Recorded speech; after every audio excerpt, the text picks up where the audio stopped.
मेरी इंग्लिश के लिए स्ट्रैटेजी बता दो यार, इंग्लिश में मार्क्स नहीं आ रहे हैं, इंग्लिश की पढ़ाई कैसे करें। I get this question asked a lot of times and yes, English में मार्क्स कटते भी हैं, not because it's difficult to score but because you guys are ignore it.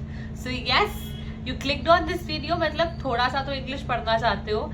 So hi everyone, I am Vidushi and welcome back to my YouTube channel. In today's video, I'll be talking about complete strategy for your English exam preparation for class 12 boards. I'll be covering the books you need, the YouTube channels you should follow, how you should study RCs, writing section, literature, and some special tips for you that will help you in your English examination. So if you are new to this channel, please subscribe and do let me know in the comments what should I cover up in the upcoming videos. So सबसे पहले I'll come to the books. Your NCERT books, your textbooks, that is Flamingo and Vistas, are very very important. It's important to read the text, not only the summary. It's important to read the chapter. चाहे जब आपकी ma'am class में करा रहे हैं एक बार तब पढ़ो, एक बार घर आके पढ़ो, चाहे एग्जाम से पहले पढ़ो. Like I know a lot of people do this. सिर्फ एग्जाम से पहले इंग्लिश पढ़ते थे, पर एग्जाम से पहले भी अपनी प्लानिंग ऐसे रखो कि हमने चैप्टर्स रीड करने हैं from the text, not from the LC, not from the summary, not from the notes. एक बार ही खुद बैठ के एनसीईआरटी रीड करना is very important. It's very underrated. Once you start doing this, you realize it was actually worth it. So your NCERT is very very important. Now if I come to Flamingo and Vistas, Flamingo has 8 chapters and 8 poems, while your Vistas has 8 chapters. Now every chapter needs to be read, but for poem I had recommend making notes. अब आप वो notes अपने book के ऊपर ही लिख लो या आपने separate notebook में लिखना है, that's your choice. But try to write down the explanation of the lines, try to write down what the author meant here, try to note down the tone of the author, then note down the literary devices being used. So all of these small things which are asked in the exam, you should keep a note of them. अब वो note आपकी मर्जी है, आप book पे लिख लो directly, आपने नोटबुक में नोट्स बनाने हैं, that's your choice. Because English के लिए ऐसे hard and fast rules notes बनाने हैं या नहीं बनाने हैं, that's completely your choice. I use to make them, but you want to do it और not will depend upon the way you study. उसके बाद एनसीईआरटी की जो बैक क्वेश्चंस गिवन होते हैं, they are very very important. A lot of times the questions asked in your exams are twisted from there. So NCERT is important. NCERT read करना important है, NCERT के questions important है, NCERT में author का name important है. A very underrated thing is कि आपका chapter का जो name है ना, वो कैसे लिखा है, कौन सा alphabet capital है, कौन सा small है, इसको देखना भी is important because it just gives an edge over your preparation and leaves a good mark on the examiner. इसके बाद आ जाते हैं हम towards the second book that you can use for English. No doubt it is Literary Companion. Literary Companion is a great book because of the way answers are written there. आप answer writing कैसे करना है to a lot of extent LC से सीख सकते हो. इसमें you should note the particular phrases, the particular vocabulary that is used in a particular chapter. I am never ever saying you कि इंग्लिश में बैठ के आंसर्स लर्न करो, बट कुछ vocabulary words को, कुछ टेक्स्ट के phrases को, कुछ स्पेशल एडजेक्टिव्स को अपने माइंड में रखो और उनको अपने आंसर्स में इनकॉर्पोरेट करने की कोशिश करो. That is why LC is important. आप एलसी में से भी आपने जहाँ पे नोट्स बनाए हैं उस जगह पे अपने जो कीवर्ड्स हैं, जो वोकैबुलरी वर्ड्स हैं, जो फ्रेजेस हैं, उनको एक जगह पे नोट करके लिख सकते हो. So in the next section, I am going to talk about how to prepare for the different sections of your English examination. I'm going to start with your reading section. Now your reading section is a very crucial part of your English exam because of its uncertainty, because you cannot predict क्या होने वाला है, because you don't know what passage is going to come. So ऐसे में practice is the only key. Then what else helps you in RCs is because you should have a good reading power good understanding power. So reading also helps you crack your reading comprehensions. So you should practice and you should read some varied forms of content, be it articles, be it magazines, be it newspapers, anything helps. उसके बाद RCs को solve करने के ना there are two ways, ठीक है. Now what are the two ways to solve RCs? A set of people will read the passage first and then answer the questions. A set of people will read the questions first and then go to the passage. Now this completely depends upon your personal judgment कि आपका productivity किस time पर ज़्यादा है, किस way से ज़्यादा है, and what is suiting you. This no hard and fast rule कि हाँ यही ही करना होगा, इसी से आएंगे. No, it's not like that. दोनों तरह से सॉल्व हो जाता है. कभी कभी पैसेज टू पैसेज पे डिपेंड करता है कि अरे ऐसा पैसेज है तो मैं पहले रीड करूंगी और ऐसा पैसेज आया तो मैं पहले क्वेश्चंस देखूंगी. सो that is completely your description. आप दोनों तरह से पैसेज सॉल्व करके देखो, आप दोनों तरह से देखो आपका ईज ऑफ सॉल्विंग कहाँ पे ज्यादा था, because this is a very personal choice. So वहां पे you should go for RCs. दूसरी बात, सैम्पल पेपर में से जो आरसी आया है उसका लेवल देखो. In our set, it was quite similar to what was in our sample paper and what was in our board exam.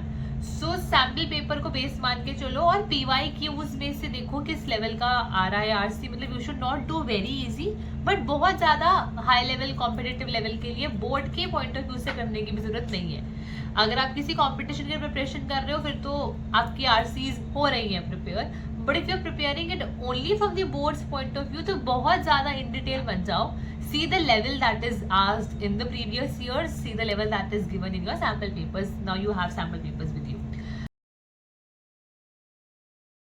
Come to writing section.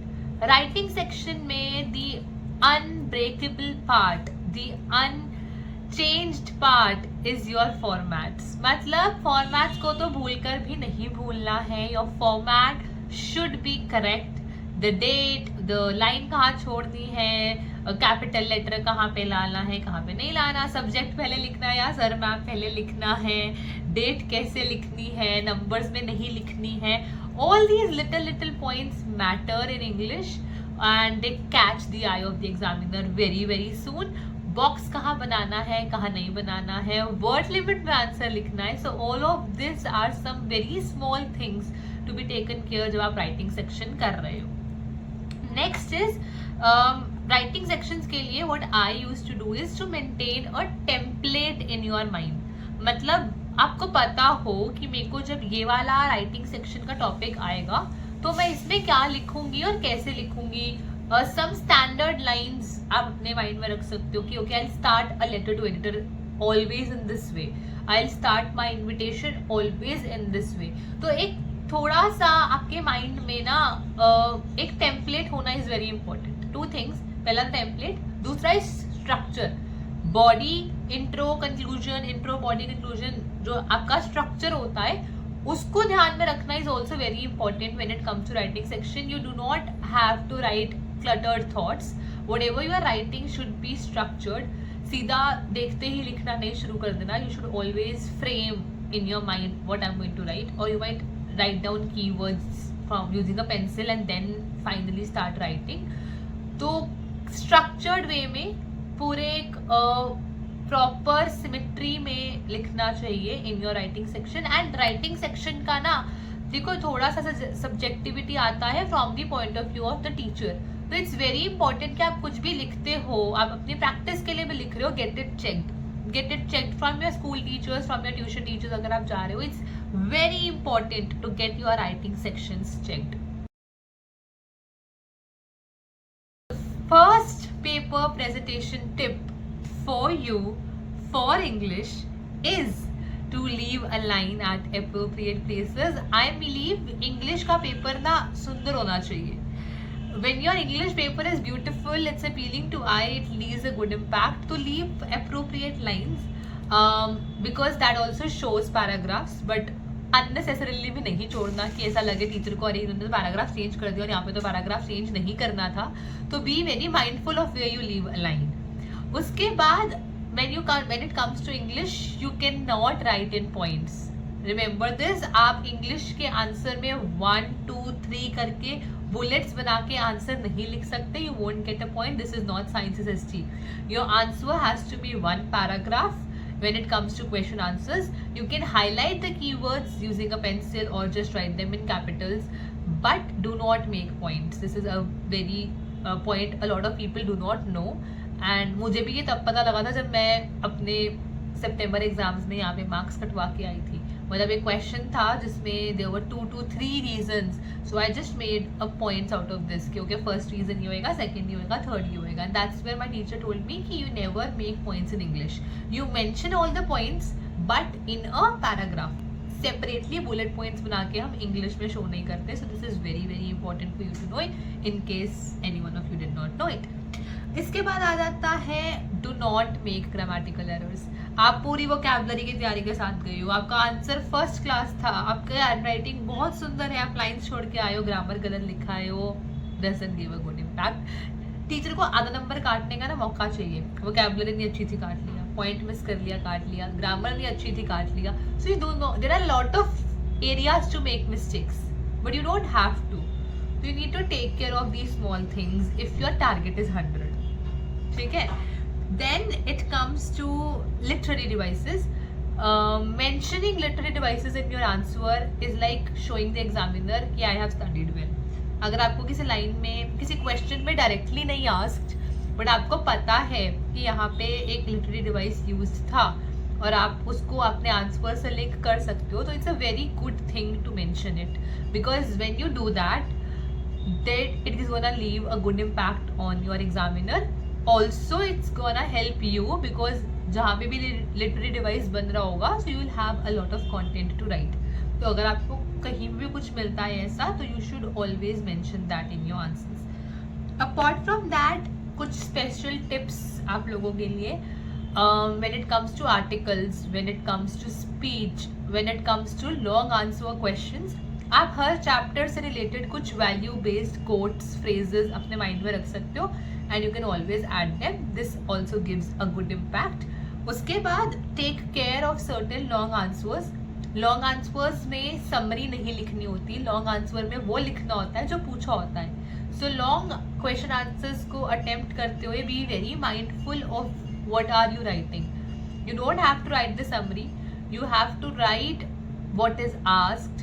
मतलब उन्होंने थीम पूछा है, मैसेज पूछा है, किसी और चैप्टर के साथ कंपेयर करने को पूछा है. So that is very very important. You don't have to write the whole summary. इस चीज़ का ध्यान रखना when it comes to long answers. इसके बाद आ जाता है कि there are certain type of questions in English that is called comparison based questions और पैरेलल क्वेश्चंस.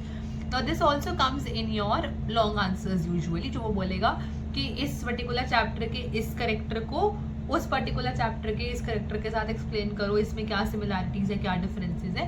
तो ऐसे टाइप के आंसर्स में your intro should be general, your first paragraph should be on the first character, second paragraph on the दूसरा character and then you make a conclusion. So that is how you frame your answers. So ऐसे questions में भी you need to be mindful of कि आप answer लिखने कैसे वाले हो and all of this has to be done prior hand. कि अच्छा मुझे ये क्वेश्चन आएगा तो मैं ऐसा कुछ करूंगी, ऐसा क्वेश्चन आएगा तो ये करूंगी. Not when you are sitting in the exam and then thinking मैं इस क्वेश्चन को कैसे शुरू करूँ, मैं दोनों के क्वालिटीज पे शुरू करूँ या मैं पहले एक की बात करूँ दूसरे की बात करूँ. सो certain long questions like this can be tricky and you should prepare them well. इसीलिए बोला था सिर्फ YouTube वीडियो से काम नहीं चलेगा. Next is I guess I've covered it already that you should keep certain vocabulary, important phrases, important points in your mind और उनको अपने answers में mention करना शुरू करो because that is going to leave a good impact. That is going to refine your answers. That is going to tell the examiner that the student has studied well. So that's all for English from my side. If you still have any questions, please comment below and I'll surely try to answer them and help you as much as possible. Also, if this video in any way helped you, please subscribe to the channel, to like the video, comment and share this with your friends. And yes, subscribe me because I'll give you choti tips for your bade dreams. Until then, see you in the next one.